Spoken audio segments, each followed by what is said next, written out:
Bonjour, bienvenue dans Bicafam. Je suis Mélissa, psychologue de formation, mais c'est avant tout ma casquette de maman que je mets en avant. C'est un podcast caribéen qui est dédié à la parole des femmes sur différents thèmes, autour de la grossesse, du désir ou du non-désir d'enfant, autour de pathologies qui concernent directement les femmes comme l'endométriose, autour de la maternité, le postpartum d'ailleurs peu exploré, les traditions transmises de génération en génération, autour de la place de la femme dans notre société, comment allier vie personnelle et vie professionnelle. Bref, Bicafam est un rendez-vous convivial entre femmes qui viendront partager leur expérience de vie, parler sans tabou, avec sincérité et émotion, pour parfois penser certaines blessures et aider d'autres femmes à se sentir moins seules. Ce podcast est dédié à la puissance des femmes.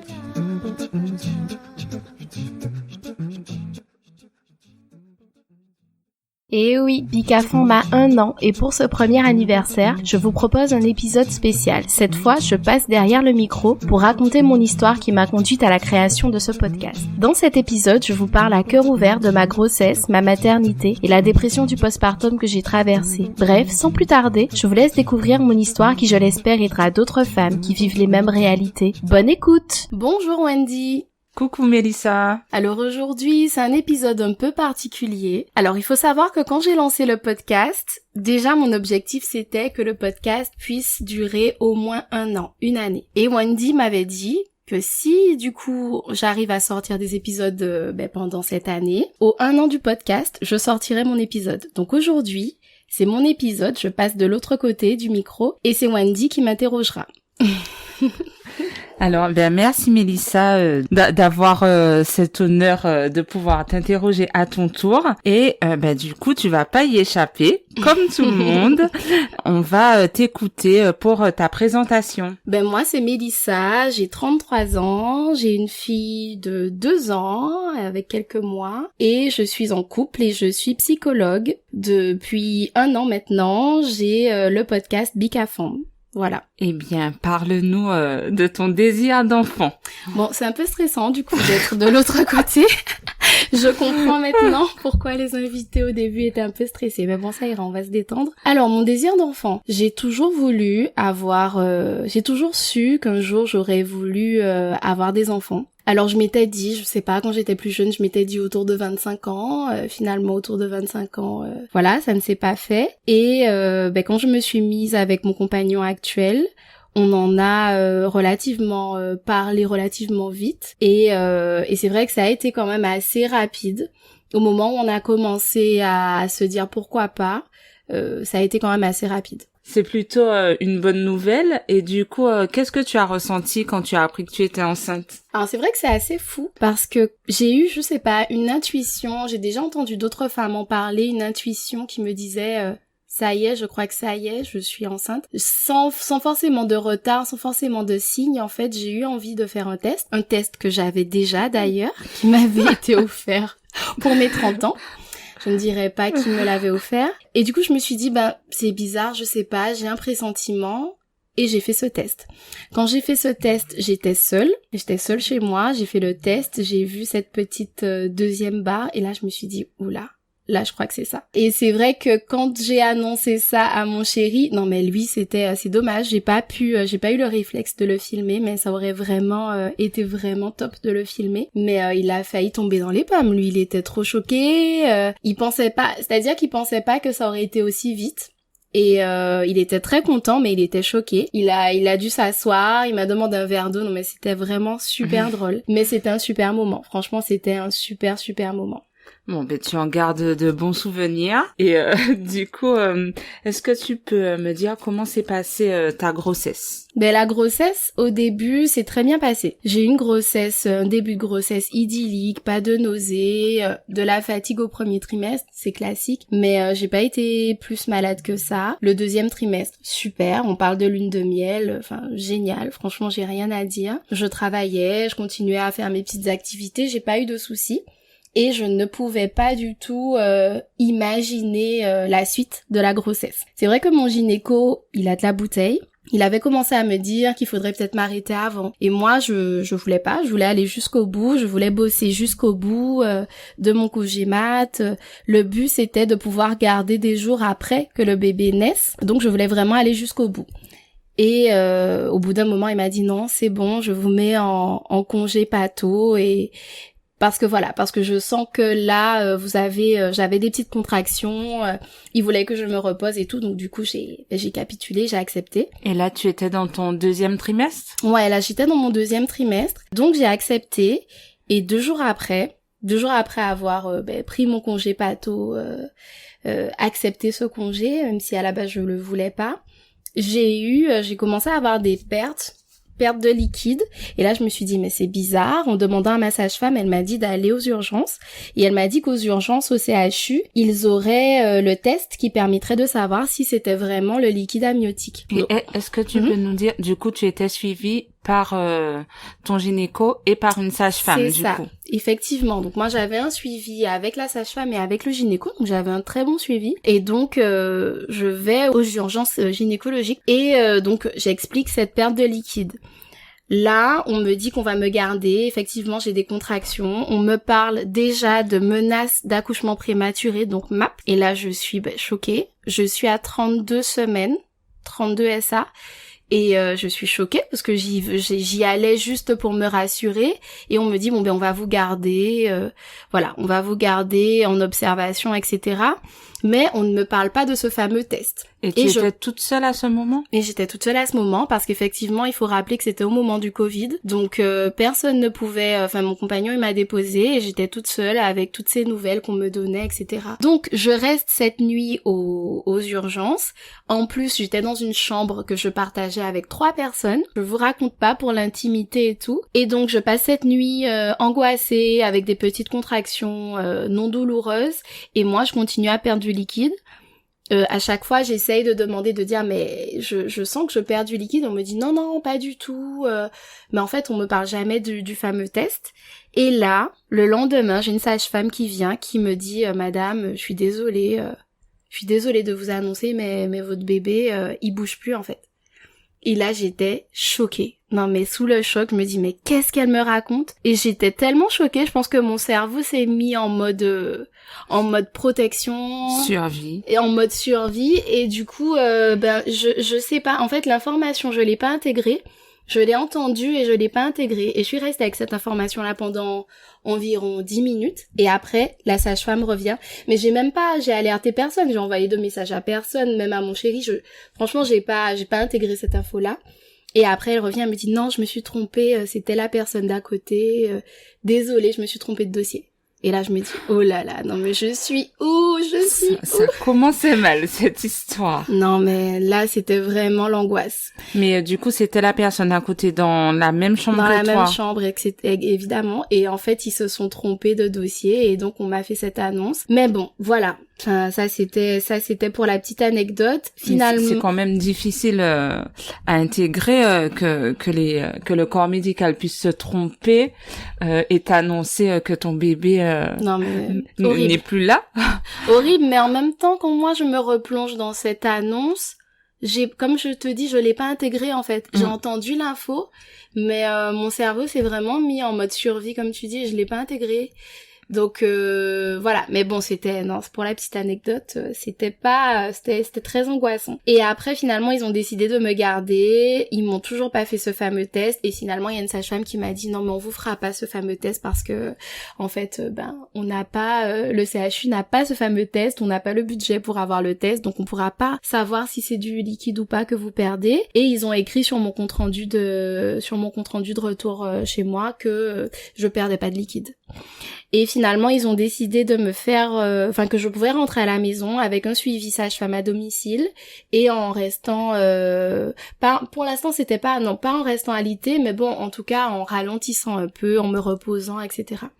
Ça met quand même en lumière un manque de moyens au niveau de l'hôpital et donc qui a une répercussion sur la prise en charge des patients. Mais totalement. Et en plus, c'est pas fini. Quand je rentre, peut-être 5 minutes avant de partir de la chambre, je regarde le carnet, je vois retard de croissance pour mon bébé, je comprends pas, on m'a pas parlé de retard de croissance, je comprends pas. Et quand je commence à regarder bien le carnet en profondeur, je vois qu'en fait la couverture, c'est pas mon nom. Donc on m'a donné, encore une fois, il y a eu un problème, on m'a donné le carnet d'une autre femme. Oh là là. Et c'était encore pas mon dossier. Et il y avait pas de très bonnes nouvelles en plus dans ce dossier. Et du coup, en demandant mon carnet, ils n'avaient pas mon carnet, ils savaient pas où était mon carnet. On m'a remis un carnet neuf, comme si je débutais ma grossesse alors que j'étais à 32 semaines. Et du coup, aujourd'hui, t'as toujours pas ce carnet. Si, j'ai retrouvé le carnet après.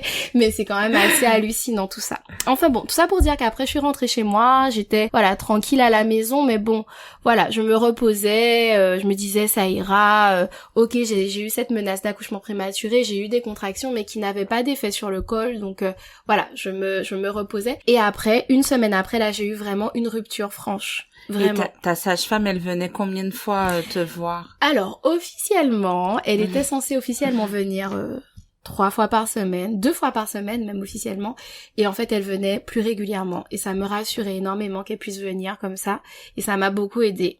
Parce qu'on rappelle qu'on était encore dans la période Covid. Et effectivement. Et finalement, donc une semaine après, là, à ce moment-là, je fais une rupture franche. Donc là, dans la nuit, on est dans le lit dans la nuit pendant que je dors, voilà, je mouille tous les draps, et là je demande à mon chéri, je lui dis mais est-ce que c'est de l'urine et il me dit non, c'est pas de l'urine, et là je comprends que c'est la rupture franche, et là je me dis là il y a pas de doute, et je me dis en fait j'avais déjà dû avoir une fissure, mais bon, ils pouvaient pas tester, et là j'ai eu la vraie rupture. À ce moment-là, je suis à 33 semaines. Et là, à 33 semaines, je me dis, c'est le jour J. Parce que j'avais toujours entendu que quand on perdait, on avait une rupture de la poche, on accouchait tout de suite. Ok. Et est-ce que tu peux nous rappeler, pour ceux et celles qui nous écoutent et qui ne s'y connaissent pas, on est censé accoucher à combien de semaines? Je crois qu'à partir de 37, 38, on est hors de la prématurité. Ok. Et donc j'étais à 33 semaines d'aménorrhée, et là je me dis c'est bon, c'est le jour J, donc on file à la maternité. En plus, on avait rapidement regardé un peu pour préparer le sac, mais le sac n'était pas totalement prêt. Du coup, je dis à mon chéri de jeter tel body, tel truc. Enfin bon, c'était vraiment la catastrophe ce jour-là. Mais bon, on arrive à la maternité comme comme la semaine d'avant, il pouvait pas rentrer, il était dans le parking. Là, on me garde une nuit et on me dit qu'effectivement j'ai cette rupture. À ce moment-là, au moment où on me dit ça, je me dis c'est bon, c'est le jour J, je vais accoucher, etc. Et finalement, j'ai pas de contractions, en tout cas les contractions n'ont pas d'effet sur le col. Que là, je me dis de toute façon, on va me garder, on va m'hospitaliser. Et le lendemain, le gynéco vient, il me dit écoutez, vous allez pouvoir rentrer, mais vous habitez trop loin du CHU, donc si vous avez un lieu de résidence plus proche du CHU, vous pourrez rentrer dans ce lieu de résidence et vous serez pas hospitalisé. Et à ce moment-là, moi je me dis mais c'est hyper étonnant que je sois pas hospitalisée. Et d'ailleurs, je dis mais pourquoi on me garde pas? J'ai toujours entendu qu'il y a des risques infectieux, après une rupture on rentre pas en fait, il y a pas de retour. Après moi c'est ce que j'avais toujours entendu. Et finalement, on me dit non c'est bon, vous rentrez. Et le gynéco, non mais ça c'était vraiment une pépite, il me dit mais vous avez moins de risques de rentrer chez vous que si vous restez ici. Et là, non mais, je me dis, non mais c'est vraiment... très rassurant pour toutes celles qui doivent accoucher. Non mais vraiment. Donc, je rentre chez moi. En même temps, il s'était déjà trompé de dossier 2 fois. Non mais je te jure. Donc, pas chez moi, je rentre chez ma mère, et qui n'habite pas très loin du CHU. Et donc, voilà. Donc, je finis ma grossesse chez ma mère, dans une position semi-assise, semi-couchée, parce que quand je suis totalement allongée, je perds énormément de liquide. On me dit, ma sage-femme me rassure en me disant que le liquide se reforme. Mais cette fin de grossesse, elle est très angoissante parce que je dois surveiller si le bébé continue à bouger, parce que pour savoir en fait s'il y a encore assez de liquide, le signe, c'est de savoir si ton bébé bouge encore. Si le bébé bouge, c'est qu'il a encore assez de liquide. Donc du coup, à chaque fois, tous les jours, je surveillais. Si à un moment je sentais que le bébé ne bougeait plus, ou je sentais plus trop le bébé, c'était l'angoisse. Je commençais à boire du jus, une boisson sucrée pour voir si ça faisait le bébé bouger. Enfin, c'était quand même une angoisse. Là, la sage-femme, elle passait tous les jours. Il y a des jours où elle passait matin et soir. Donc ça, c'était vraiment rassurant. Mais je continuais à perdre le liquide. Enfin, ça, heureusement quand même qu'elle était là pour te rassurer. Ah oui, non, mais c'était assez impressionnant. Ma famille était là, m'a beaucoup soutenue, ma mère, mon père, mon chéri, ma belle famille, mes amis. Et c'est vrai que j'ai eu vraiment le soutien de mes proches qui m'ont aidé à traverser cette période-là qui n'a pas été simple. Et je limitais mes déplacements. En fait, je me levais juste pour faire ma douche et pour aller aux toilettes. C'est tout. Sinon, je restais en position, comme je vous disais, semi-assise, semi-allongée, et je dormais comme ça. Je dormais dans un fauteuil, j'étais pas allongée, et dès que je me levais, je perdais énormément de liquide et c'était assez impressionnant. Voilà. Et ça a duré combien de temps, du coup, cette période? Du coup, j'ai tenu 2 semaines comme ça. 2 semaines, c'est énorme. C'est énorme. Donc 2 semaines comme ça. J'ai appris à broder d'ailleurs. J'ai brodé le prénom de ma fille sur son bonnet. Enfin bon voilà, sur ses vêtements. Donc j'essayais de m'occuper comme je pouvais, mais c'est vrai que c'était assez angoissant. Après, moi je suis de nature très très très anxieuse, très très très anxieuse, et puis j'aime bien tout contrôler. J'en ai pas parlé, mais pendant ma grossesse, je me documentais à fond sur plein de choses, je voulais tout maîtriser. Et là, en fait, plus la grossesse avançait et plus j'apprenais que je maîtrisais rien du tout, et qu'en fait, une grossesse, on maîtrise rien, jusqu'à l'accouchement, on ne maîtrise rien, on peut pas contrôler. Donc au bout d'un moment, je me suis dit, je lâche prise, et puis j'évite de penser aux choses négatives, et c'est ce que j'ai fait jusqu'à la fin. Et donc jusqu'à ce jour où je sens des contractions pas habituelles, parce qu'il faut savoir que pendant toute ma grossesse, j'avais un utérus contractile. Donc j'avais des contractions, mais qui n'avaient pas d'effet sur mon col, donc qui n'étaient pas douloureuses. Mon ventre se durcissait. Et moi je me suis toujours dit, mais est-ce que je saurais quand ce sont les contractions? Toutes les femmes, je pense qu'on s'est toutes posé cette question-là. Mais on sait, en vrai on sait, parce que c'est pas la même douleur. Et du coup, j'ai commencé à ressentir une douleur importante au niveau du dos, très très très importante. Et là, je me suis dit, c'est ça. En fait, c'est ça. J'ai appelé mon chéri qui était, lui, en fait, on a fini la fin de grossesse, on en a pas parlé, mais on était séparés. Il venait tous les jours, mais on dormait pas ensemble, parce que lui, il était chez nous. Et donc je l'ai appelé, il était peut-être 1h du matin, et il est venu très très rapidement, je lui ai dit que c'était ça. Et donc il est venu, on a filé à la maternité, et là pareil, l'angoisse de savoir qu'on va traverser toutes ces étapes de contraction, etc. seul. Parce que par rapport au Covid, comme on l'a dit, mon conjoint en fait il pouvait être là que durant l'expulsion du bébé. Ok. En salle de naissance. Donc il attendait à l'extérieur pendant que toi, ouais. Tu souffrais en silence. Ouais, c'est ça. Mais c'est vraiment ça, souffrir en silence.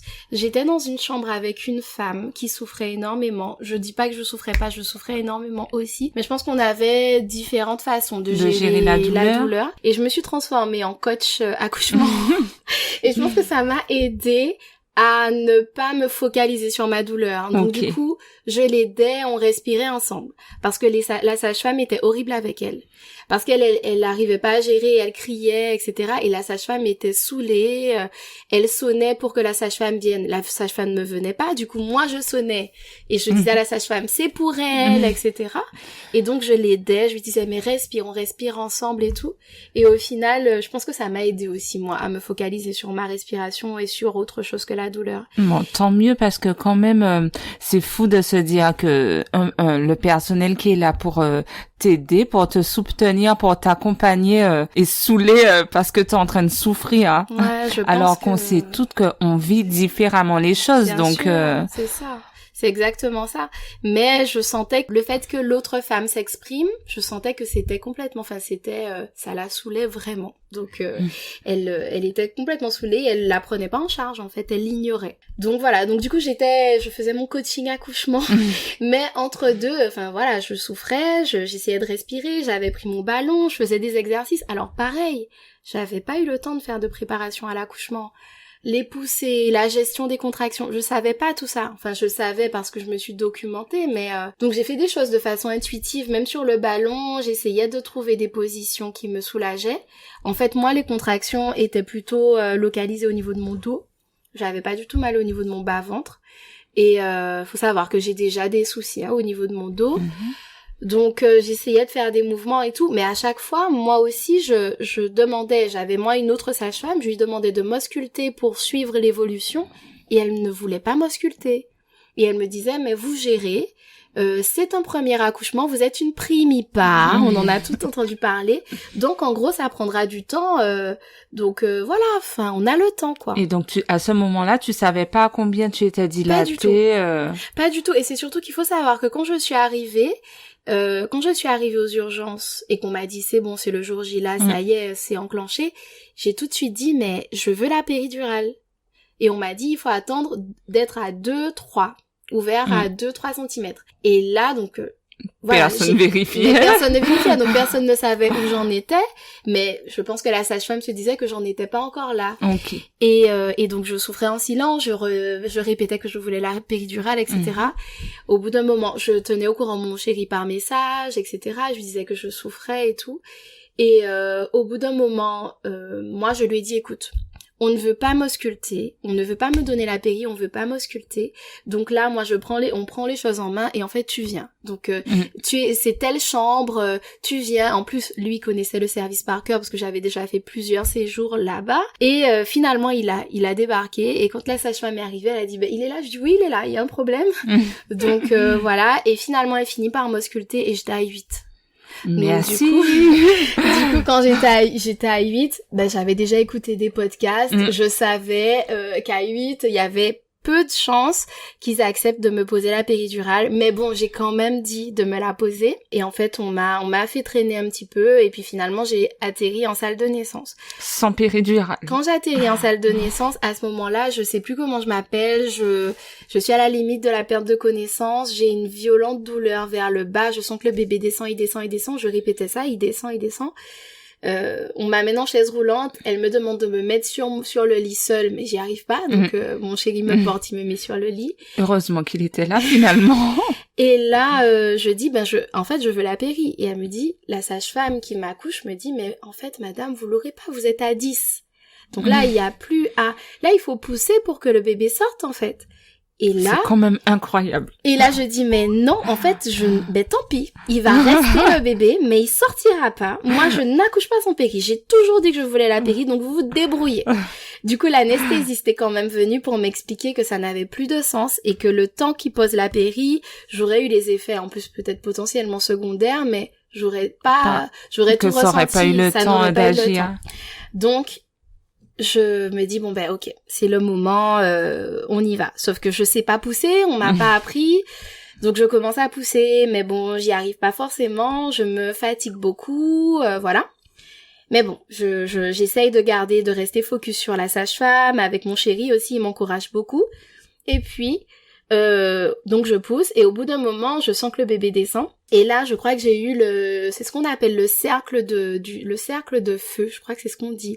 Les femmes qui ont eu un accouchement sans péri, je pense qu'elles doivent savoir ce que c'est le cercle de feu. C'est au moment où vraiment le bébé passe, et ça, c'est vraiment une sensation indescriptible, où tu sens vraiment du feu, en fait. Tu sens du feu. Et donc, à ce moment-là, moi qui, en poussant, j'avais pas forcément besoin de crier, mais à ce moment-là, je ressens vraiment le besoin de crier au moment du cercle du feu, et j'ai l'impression là d'être entre la vie et la mort. Vraiment, j'ai l'impression que je vais partir parce que je sais pas si je vais survivre à cette douleur. Et donc, je pousse un cri, et là, t'as je crois que c'est un aide-soignant, un homme, attention, un homme, c'est important, qui me dit, non mais calmez-vous, vous perdez de l'énergie, arrêtez de crier. Et là, mon chéri l'a regardé, je l'ai regardé, et la sage-femme l'a fait sortir tout de suite. Et heureusement, c'était la meilleure chose à faire, parce que là, j'ai senti vraiment que ça n'allait pas aller. Laisse en prendre une. Non, mais très clairement, déjà, tu es un homme, tu vivras jamais ce qu'on vit. et laisse la personne s'exprimer comme elle veut. Enfin, moi j'ai trouvé ça vraiment inapproprié. Enfin bon, voilà. Et donc du coup finalement, ma petite fille sort.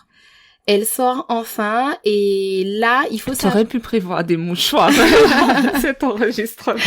Et là, il faut savoir que quand elle sort, on a une grosse angoisse, mon chéri et moi, parce que durant toute cette période-là compliquée, on nous avait dit que quand elle sortirait, on savait pas si elle aurait pas inhalé du liquide, on savait pas si on l'amènerait pas tout de suite, on savait pas si elle allait respirer par elle-même. Donc ça faisait beaucoup d'incertitudes. Voilà, j'étais à 35 semaines, mais on savait pas. Et tu as eu une piqûre pour la maturation des poumons j'ai oublié de le dire. Oui, j'ai eu la piqûre de la maturation des poumons à 32 semaines et ça. Ok. En fait, la première fois, j'ai eu la piqûre. Et donc, quand elle sort, je demande tout de suite, est-ce qu'elle respire et est-ce qu'elle va bien? C'était sûr, c'était tout de suite ça ma préoccupation. Et là, on me dit oui. Et là, quand on me dit oui, je me dis, ah, ça y est. Et on me la pose, et là, c'est juste magique. C'est juste magique, mais en même temps, je me dis, mais elle est toute petite. Et là, je me dis, mais elle est minuscule. Elle est née à 2 kg 100 et elle était toute petite, elle était minuscule. Et qu'est-ce que tu ressens à ce moment quand tu la vois, quand elle est proche de toi pour la première fois? Là déjà je me dis on a réussi. Parce que tous les jours, en fait, on comptait vraiment les jours en se disant, voilà, on a passé ce stade-là, et là, on se dit... Ça me fait pleurer. Là, on se dit, on a réussi, elle est là, mais j'avoue que quand elle est là, elle est tellement petite, tellement chétive et tellement fragile, je me dis quand même, est-ce que ça va aller pour elle? Tu vois, ne me regarde pas parce que tu vas... Alors, faut savoir que Mélissa, c'est quelqu'un qui compte beaucoup dans ma vie. Donc, du coup, je revis le truc comme si j'avais été là. Voilà. Et du coup, je me dis, est-ce que ça va aller pour elle? Là, c'est la question, est-ce que ça va aller? On me l'apprend vite. On fait le test de glycémie et là on se rend compte que la glycémie est pas top. Du coup on nous dit que voilà la glycémie, la mesure n'est pas top. Il faut lui donner le biberon pour voir comment ça va se passer pour elle. Alors il faut savoir que moi à la base je voulais allaiter. Je voulais faire de l'allaitement exclusif. On me la met au sein. Mais en même temps, on me parle déjà de biberon. Du coup, moi, je suis perdue. Je comprends pas ce qui se passe. Et la sage-femme me dit, me rappelle le poids, me dit, voilà, elle est quand même de petit poids. Du coup, il va falloir quand même complémenter en biberon. Sauf que moi, je m'étais pas posé cette question-là. Mais bon, à ce moment-là, je vois juste que ma fille est petite et je me dis, si c'est ce qu'il faut, on va y aller. Donc on lui présente un premier biberon, mais elle est crevée, elle est fatiguée, elle prend pas forcément le biberon. Et donc là, commence l'aventure de la maternité. Je descends avec elle et je me retrouve. Tu es restée combien de temps du coup après ton accouchement? Je suis restée 3 jours. Je suis pas restée plus longtemps que ça. Je suis restée 3 jours. Et on lui a fait des examens complémentaires et tout? Ouais, alors on a continué à lui faire des dextros pendant tout le temps. Ça m'arrachait le cœur qu'on lui pique son talon qui était bleu à la fin. Et il y avait aussi une suspicion qu'elle ait une fracture de la hanche, donc on l'a emmenée toute seule. Moi, j'ai pas pu aller avec elle. On a amené mon petit bébé de l'autre côté dans un autre service, dans une autre aile de l'hôpital pour faire cette radio. Finalement, il y avait rien. Et puis durant ce séjour, ce qui est compliqué pour moi, c'est que le papa, il a le droit d'être là que 3 heures par jour par rapport aux mesures Covid, de 15h à 18h. Je trouve ça horrible. Toute la journée, du coup, c'est toi qui t'occupes de ton bébé, tu es crevé. L'allaitement compliqué, très très compliqué. En plus, j'avais des retours vraiment divergents selon le personnel. Il y a des sages-femmes qui me disaient de faire comme ça, des puères de faire comme ça. Enfin, c'était vraiment compliqué. Et juste pour faire un petit retour, parce que du coup, moi qui n'ai pas vécu ça, comment ça s'est passé l'expulsion du placenta? Ah oui, j'ai oublié d'en parler, mais tu fais bien. J'ai oublié d'en parler et il faut en parler, cette expulsion. Alors, moi, mon placenta ne voulait pas sortir. Il voulait pas sortir et c'est vrai que quand on accouche un peu prématurément, ça peut être assez courant qu'il sorte pas forcément très facilement. Et je rappelle que j'avais pas de péridurale, du coup, on peut faire une manip pour aller récupérer le placenta, mais à vif, ça peut être très très douloureux. Du coup, il voulait pas sortir, on a attendu, et quand on est arrivé, je crois que il faut attendre 30 minutes. Au bout de 30 minutes, il sortait toujours pas. Et là, la sage-femme me dit que j'irai au bloc. Okay. Et qu'on va me faire une anesthésie pour faire sortir le placenta. Et là, je me dis, mais j'ai pas fait tout ça, accoucher sans péridurale d'un bébé, et c'est un placenta qui va me faire avoir une anesthésie. Et au final, au moment où elle me dit ça, bon ben ça y est madame, on va au bloc, le placenta il glisse, il sort tout seul. Donc là, ça c'était une bonne nouvelle. Et puis pour revenir à la maternité, donc l'allaitement compliqué à mettre en place, c'était très douloureux. Ma fille n'arrivait pas à bien ouvrir sa bouche. Du coup, elle s'accrochait vraiment au bout du sein. C'était très très très douloureux. J'ai quand même eu une sage-femme qui m'a dit vous avez déjà accouché d'un petit bébé de 2,1 kg. Il faut savoir que le deuxième jour, elle avait perdu 200 grammes, ce qui est normal, donc elle est à 1 kg. Et là, elle me dit donc prenez votre mal en patience. Moi j'ai eu 3 enfants, alors l'allaitement ça fait mal, alors prenez votre mal en patience et arrêtez de vous plaindre. Et là je me suis dit non mais vraiment, c'est vraiment ce qu'on m'a dit. Sauf que là, tu es vulnérable, tu es fatigué, tu es seule, tu es vulnérable et donc tu prends. Tu ne t'arrives même pas à répondre. En plus, moi, j'avoue, je suis pas trop de nature à répondre en plus, mais là, encore vulnérable avec les émotions et tout. Du coup, j'ai pris ça de plein fouet. Mais après, quand elle est partie, je me suis effondrée avec ma fille et tout. Et heureusement, j'ai pote de l'amour qui m'a parlé des bouts de sein. Et qui m'a dit, tu mets, va demander à ton chéri de t'acheter des bouts de sein. Et du coup, il a pu m'apporter des bouts de sein. Et là, ça m'a soulagée, les bouts de sein. Et j'ai eu aussi une puère, donc Sandra, qui a déjà fait son épisode, qui m'a beaucoup aidée aussi, qui m'a beaucoup rassurée, qui a été très très douce et qui m'a beaucoup aidée, qui m'a montré des positions, etc. Mais on était déjà dans de l'allaitement mixte en fait. En réalité, on m'a pas posé la question. Et puis finalement, heureusement que tu avais cet entourage pour te conseiller sur les choses où t'as pas été accompagnée à l'hôpital. Ah non, mais c'est clair. Non, mais là, franchement, moi, mon séjour à la maternité, j'en garde pas un très bon souvenir. J'ai trouvé ça très bruyant. Le personnel qui fait pas attention, qui fait du bruit, qui réveille le bébé, tu te prends des remarques qui sont inadaptées, inappropriées. Et puis moi, du coup, j'étais dans le service normal parce qu'elle a toujours été avec moi. On m'avait dit que il fallait qu'elle fasse plus de 2 kilos pour être avec moi, donc ça, elle a pas été en service et tout, mais mon bébé était plus petit que les autres bébés. Le moment où j'arrive, je fais la queue pour faire le bain de ma fille, je vois bien que mon bébé est plus petit, on m'explique que non, je vais pas faire le bain parce qu'elle est encore petite, elle a du mal à se réchauffer, elle a très vite froid, donc on est ressorti de la maternité sans faire de bain. Enfin, des petites choses comme ça, mais qui... Voilà, j'aurais aimé avoir un accompagnement, en tout cas au niveau psychique, pour entendre toutes ces étapes, etc. Et ça n'a pas été facile. Donc voilà. Et puis, après, vient le jour du retour à la maison. Et ça... Comment ça se passe, le retour à la maison? Le retour à la maison, mon chéri qui s'était préparé à installer le siège et tout, il s'était entraîné. Mais avec le stress et tout, il arrivait plus, on était stressés, enfin bon, c'était vraiment un énorme stress. Mais quand on est arrivé à la maison, c'était magique. En plus, moi, ça faisait un moment que j'étais pas allée à la maison, puisque j'ai fini ma grossesse chez ma mère. Et donc, partir à 2 et revenir à 3, c'était juste magique. Au niveau émotionnel, comment tu gères ça? Tu te sens submergée par plein d'émotions, tu es heureuse, triste, angoissée. Mais je crois que je suis tout ça en même temps en fait, triste, heureuse, angoissée. Mais je crois qu'à ce moment-là, ce qui prend le pas, c'est vraiment l'angoisse. C'est vraiment l'angoisse parce que je me dis, bon, maintenant, qu'est-ce que je fais? Comment je vais faire pour m'occuper de ce petit bébé qui est tout petit? Tout le monde me parle de son poids parce qu'il faut savoir que là... l'objectif c'était qu'elle prenne du poids parce qu'elle était déjà de petit poids. Il faut savoir qu'en dessous de 2,5 kg on considère qu'un bébé est de petit poids et tout le monde me parlait que de ce poids et la sage-femme d'ailleurs venait pour la peser tous les jours. La sage-femme qui s'est occupée de toi pendant la grossesse. Oui, et donc venait la peser, etc. Et c'est vrai que le fait de se focaliser sur le poids, moi ça a été hyper dur pour moi.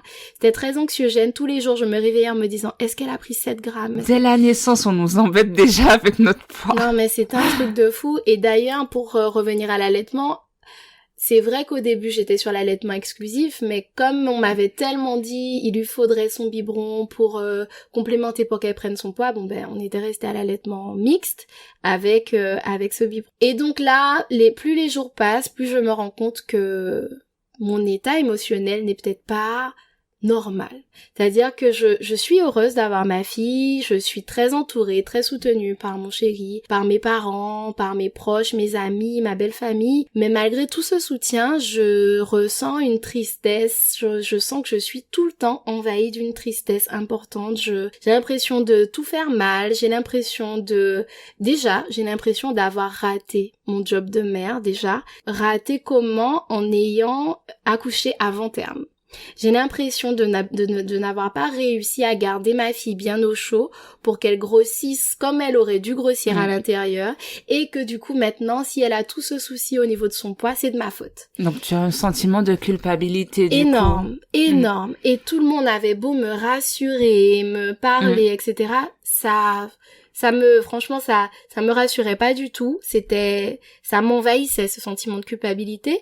Et du coup, les visites, c'est vrai que les visites ont été difficiles pour moi parce que je comprenais que la famille, parce que les visites, on a accepté les visites que des très proches, et je comprenais que la famille ait envie de rencontrer notre petite merveille, ça je l'entendais. Mais moi, émotionnellement, chaque visite était très dure parce que même une petite phrase anodine, elle est petite. C'était un fait qu'elle soit petite.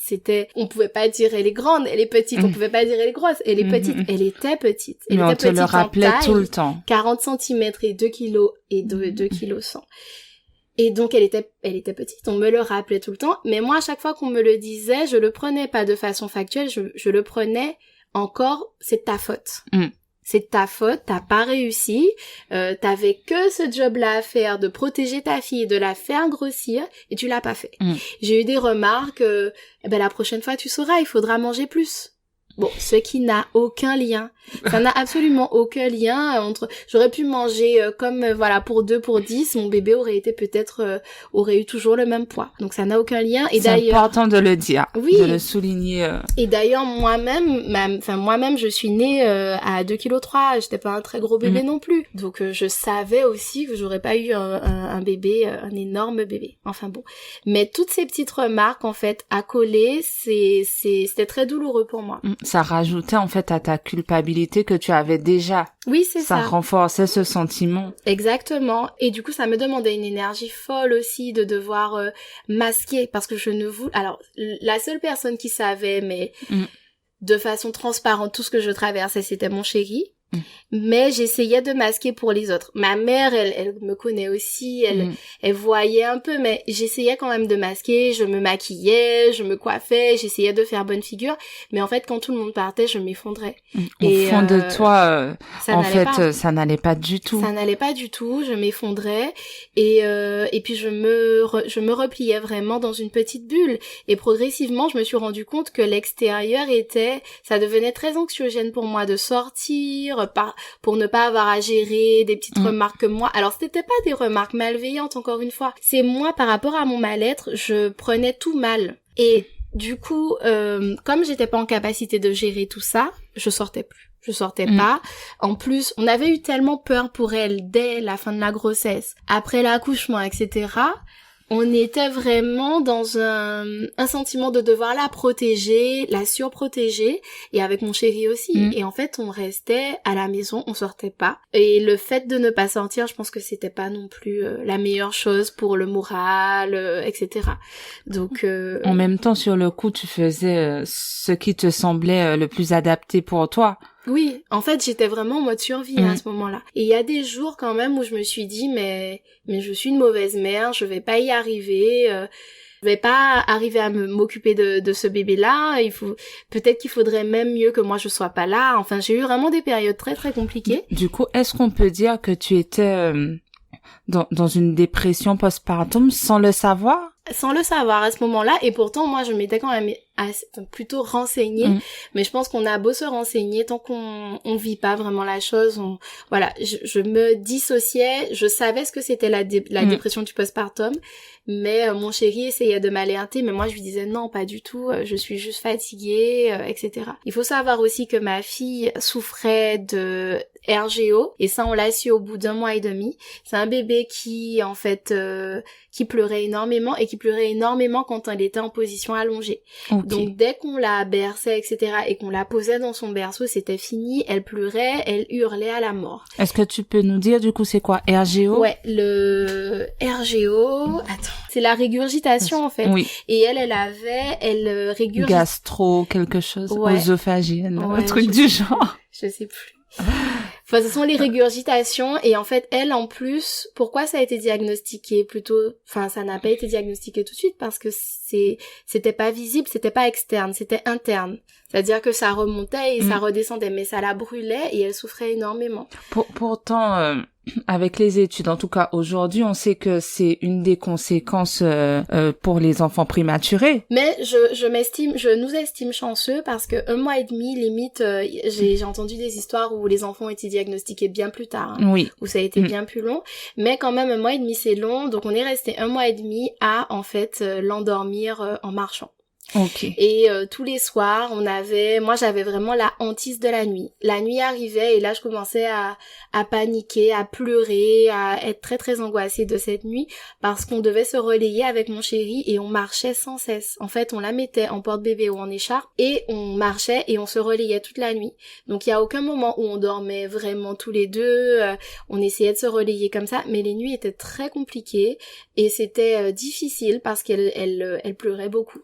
Et tant que le diagnostic n'a pas été posé, tant qu'elle n'avait pas eu le traitement, ça a été très compliqué à gérer. Et donc moi, émotionnellement, j'étais déjà fatiguée, je supportais pas, je pouvais pas l'entendre pleurer, c'était très très compliqué pour moi de l'entendre pleurer, donc je l'avais vraiment H24, tout le temps sur moi. Et d'ailleurs, j'ai eu même des anecdotes où je la berçais et peut-être qu'à un moment je la posais, et mon chéri qui me dit « Mais pourquoi tu continues à bercer ?» Et en fait, j'étais tellement épuisée, je berçais un bébé imaginaire.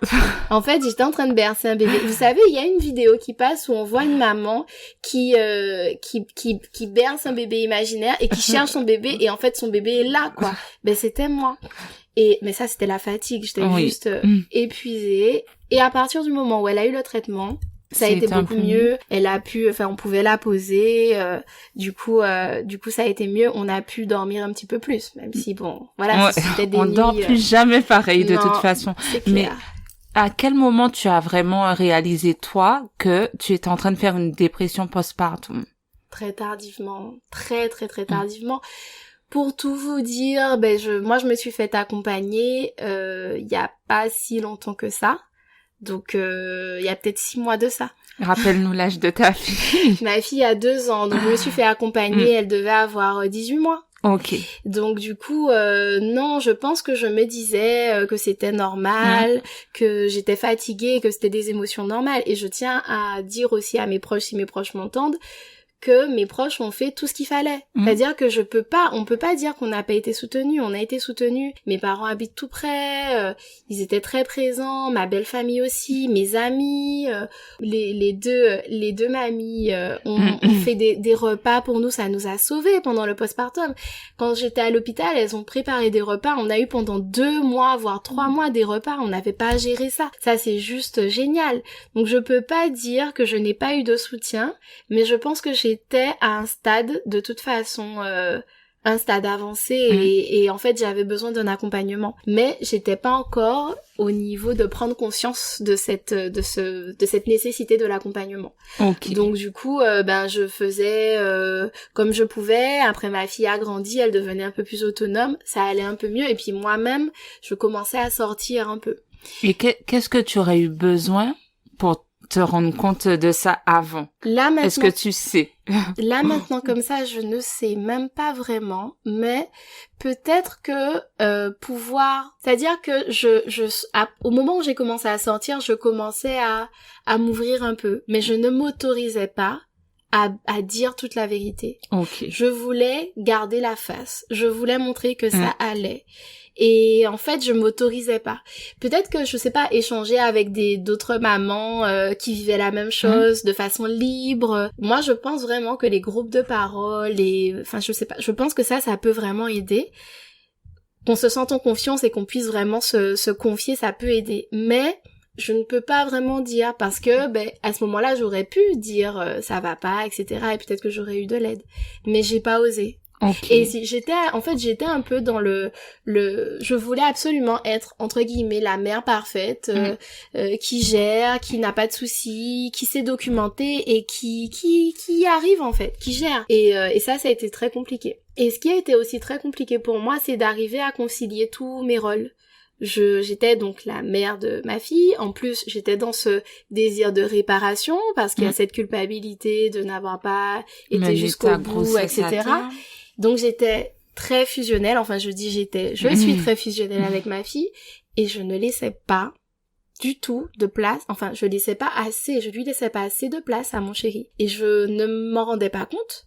Donc moi j'étais dans mon quotidien à faire les choses et tout, je me plaignais de certaines choses mais finalement je ne lui laissais pas la place et pourtant lui, il était au taquet, il connaissait plus de choses que moi sur elle, sur son état de santé, il connaissait mais tout. Et il était prêt à faire beaucoup de choses. D'ailleurs, après, il s'imposait finalement. Il n'attendait pas que je lui laisse la place. Il s'est imposé et il a très bien fait. Et ça m'a sauvée d'ailleurs. S'il l'avait pas fait, je pense que je sais pas trop, mais ça m'a sauvée. Mais je pense que ça aussi, en tant que femme, parfois, peut-être qu'on se rend pas compte de ça. On veut parfois faire et on veut faire à notre manière.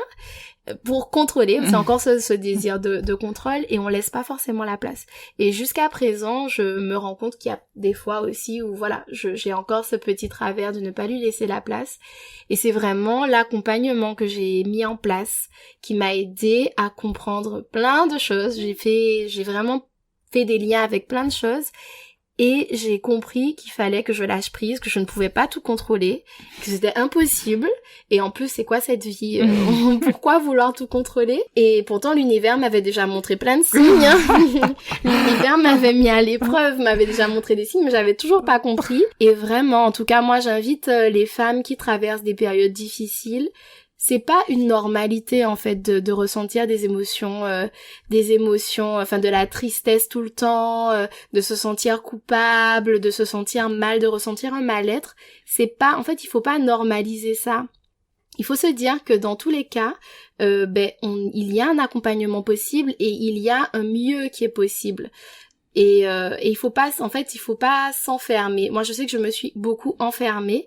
Et d'ailleurs, j'ai eu beaucoup de sollicitations de mes copines qui me proposaient des sorties et tout.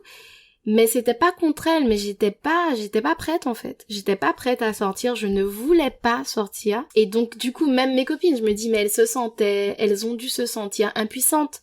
Parce qu'elles voyaient peut-être que je n'allais pas forcément super bien. Mais elles savaient pas comment s'y prendre, en fait. Et jusqu'à présent j'ai pas forcément la clé pour mais je pense qu'il faut pouvoir s'autoriser en tout cas à parler de ce qui ne va pas, à parler de tout, à libérer la parole. Exactement. D'ailleurs du coup l'arrivée de ta fille a quand même eu un impact sur ton couple. Est-ce que tu peux nous parler rapidement de ça? Oui, un gros impact parce qu'effectivement, comme je l'expliquais, j'ai eu tendance à me tourner totalement vers ma fille. Mais j'étais pas à 90% vers ma fille, j'étais à 100% vers ma fille. D'ailleurs, j'étais tellement tournée vers ma fille, j'étais pas du tout tournée vers moi. Alors là, moi, je savais plus comment je m'appelais. Non, mais je vous assure, je savais plus rien de moi. On me posait une question, j'étais incapable. Franchement, j'avais l'impression d'avoir perdu mon identité, Mélissa, et d'avoir l'identité mère de ma fille. Voilà, c'est ça. Et j'étais complètement tournée vers elle, donc vers lui. J'étais à des années-lumière. Il a été vraiment super parce qu'il a été très patient.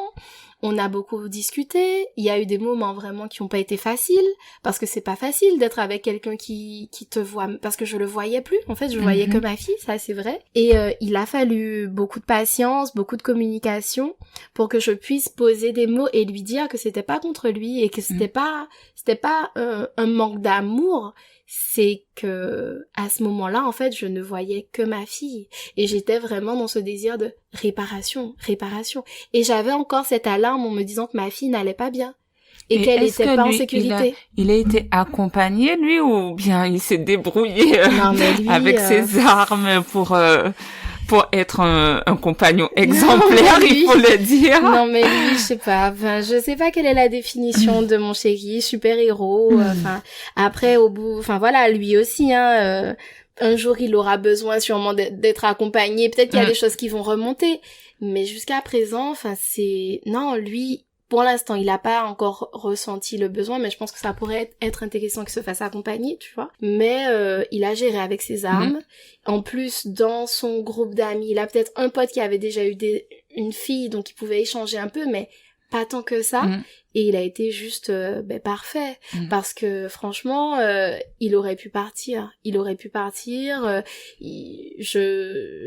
le ghostais, je le voyais pas, quoi. Il y avait que ma fille. Et ça a pas dû être facile pour lui. Mais c'est vrai qu'on a quand même beaucoup communiqué et j'ai pu, au bout d'un moment, lui expliquer et lui dire que c'était pas lui, en fait. Que lui, il avait rien à voir dans tout ça, mais c'était moi. Et il a été patient et il a compris. Mais c'est vrai que l'accompagnement que j'ai mis en place pour moi, ça m'a beaucoup aidé. Ça m'a aidé pour ma fille. Qui était d'ailleurs très très accrochée à moi et on a réussi aussi à trouver la bonne place toutes les deux. Et ça m'a aidé pour mon couple aussi. On a réussi aussi à pouvoir discuter de certaines choses et puis s'accorder aussi du temps aussi ensemble, parce que à un moment, au début, honnêtement, je voyais pas l'intérêt. C'était ma fille et c'était tout, en fait. Non, je le remercie en tout cas d'avoir été patient et d'avoir été juste parfait, parce que vraiment, je sais pas. Je pense que tout ton entourage le remercie aussi pour toi.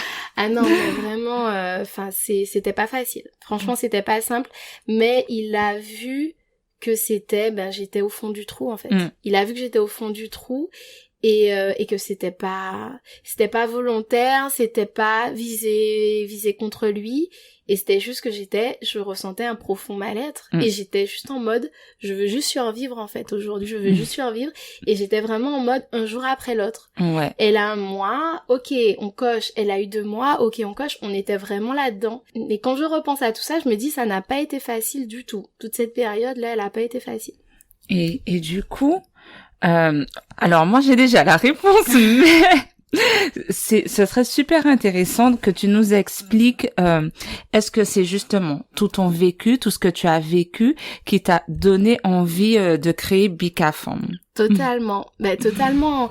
Comme je disais, quand j'étais enceinte, j'ai commencé à écouter beaucoup de podcasts, à me renseigner, etc. Mais c'est vrai que même s'il y avait déjà des podcasts, par exemple sur la maternité, ça ne correspondait pas à nos réalités, à notre réalité d'ici, avec nos cultures, etc. Parce que nos cultures aussi ont un impact, ça a un impact aussi sur ce désir de ne pas vouloir se montrer faible.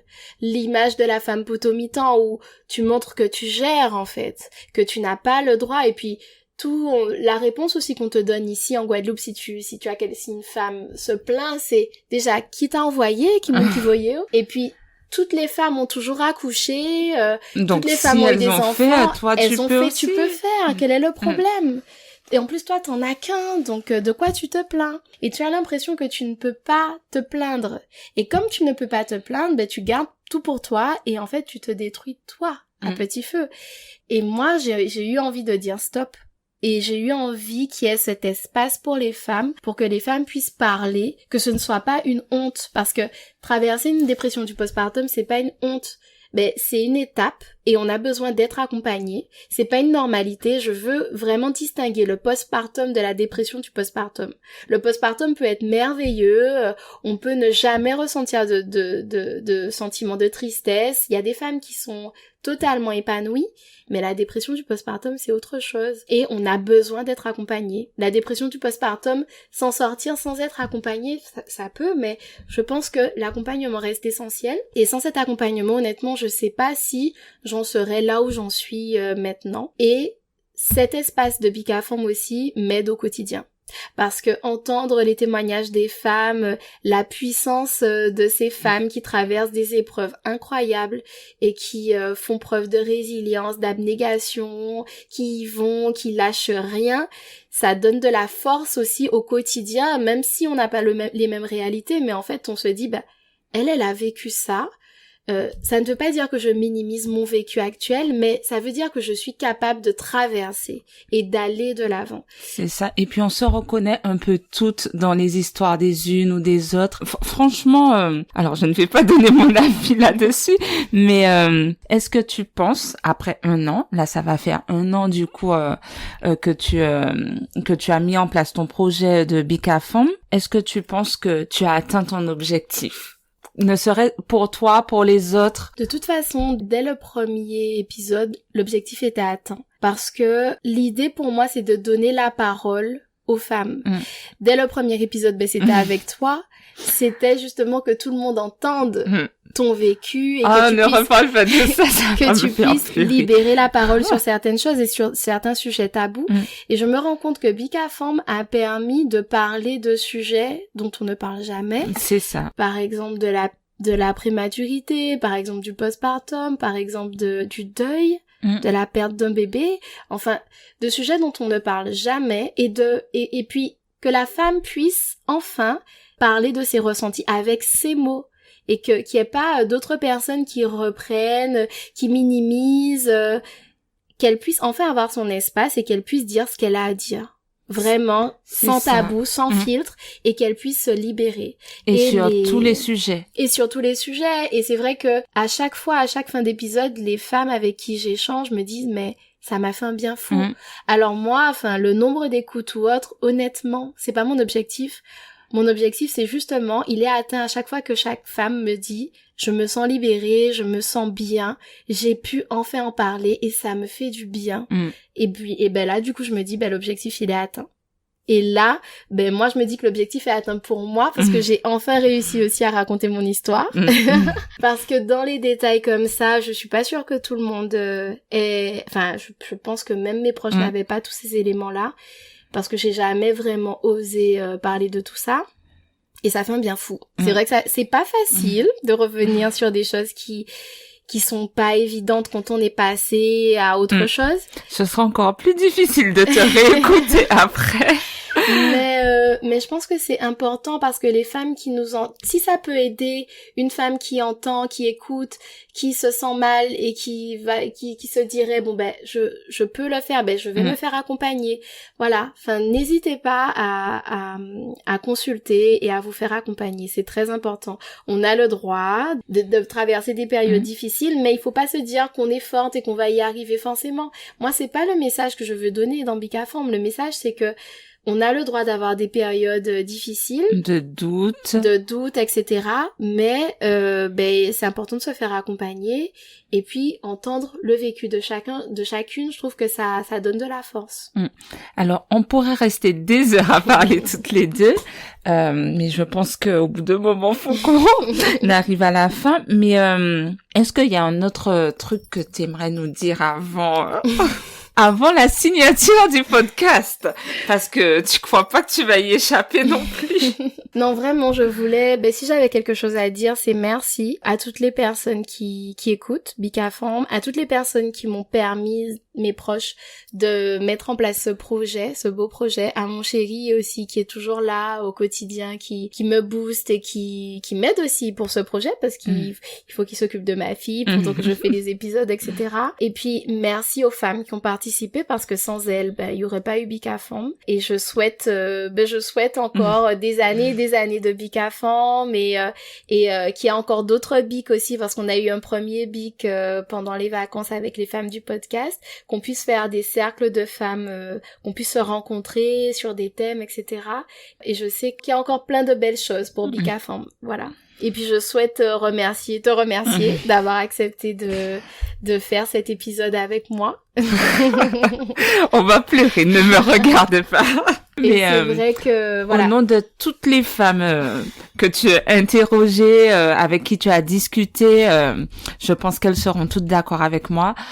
C'est toi qu'on remercie. On te remercie de nous avoir permis de libérer la parole. Et vraiment, j'invite toutes celles qui ont envie de partager leur histoire, que ce soit autour de la maternité ou pas, à s'adresser à toi parce que vraiment, ce que tu as mis en place, c'est juste magique. Merci.